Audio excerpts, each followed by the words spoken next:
Сәлем достар, бүгін біз сіздермен магнит өрісіндегі тоғы бар рамаға қатысты есептер шығаратын боламыз. Бұл бізде 46-шы жаттығудың 5-ші есебі.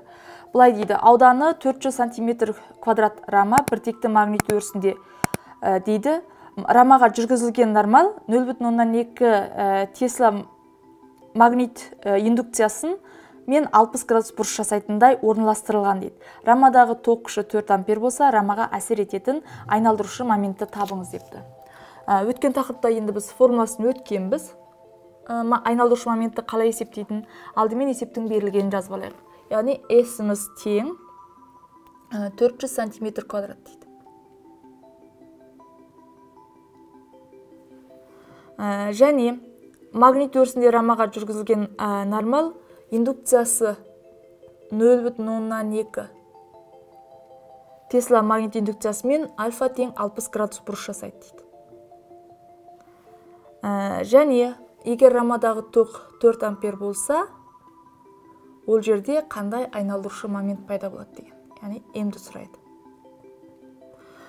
Формуласы біз өткен тақырыпта өткенбіз. М тең BIS көбейтілген синус альфа, егер қандай да бір бұрыш жасаса, енді осы жерде бізде барлық мәліметтер берілген. Енді тек орнына қойып есептейміз. М тең болады. B-іміз 0,2, I-іміз бізде 4. Және S-ті міндетті түрде С жүйесінде алуымыз керек. 400 см квадрат, ол бізде 400 көбейтілген 10-ның минус 4 дәрежесі метр квадрат. Ал синус 60 градустағы мәні бізде 2-ден түбір астында 3. Сонда есептейтін болсақ, жуықтаған кезінде мәні 0,27 ньютон көбейтілген метр болады екен. Келесі екінші есебіміз, ауданы 200 см квадрат рама индукциясы 0,1 Тесла біртекті магнит өрісінде индукция сызықтарына перпендикуляр орналастырылған дейді. Раманың бойынан қанша ампер ток жүргенде рамаға 2 көбейтілген 10-ның минус 2 дәрежесі ньютон метр айналдырушы момент әсер етеді дейді. Берілгенін жазып алайық. Яғни бұл жерде де ауданы берілген 200 см квадрат. Және индукциясы беріліпті магнит өрісінің 0,1 Тесла.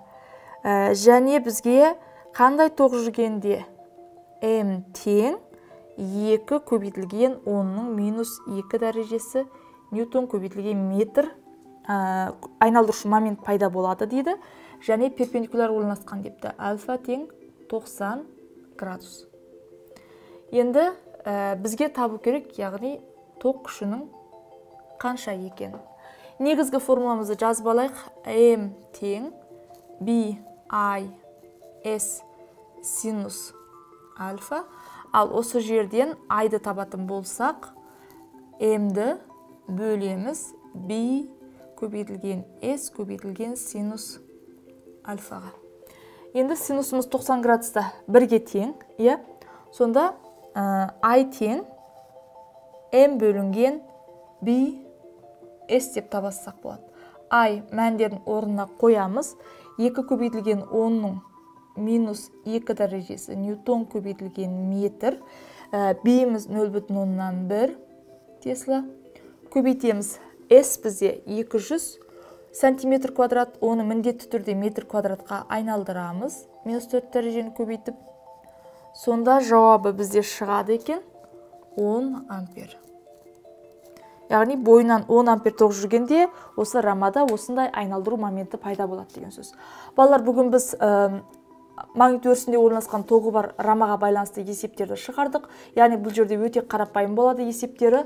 Бар жоғы мына формуланы жаттап алсақ бізге жеткілікті болады. Тақырып сіздерге түсінікті деген ойдамын. Сұрақтарыңыз болса, видеоның астына пікір қалдырыңыз, мен сіздерге жауап беремін. Келесі сабақта кездескенше сау болыңыздар.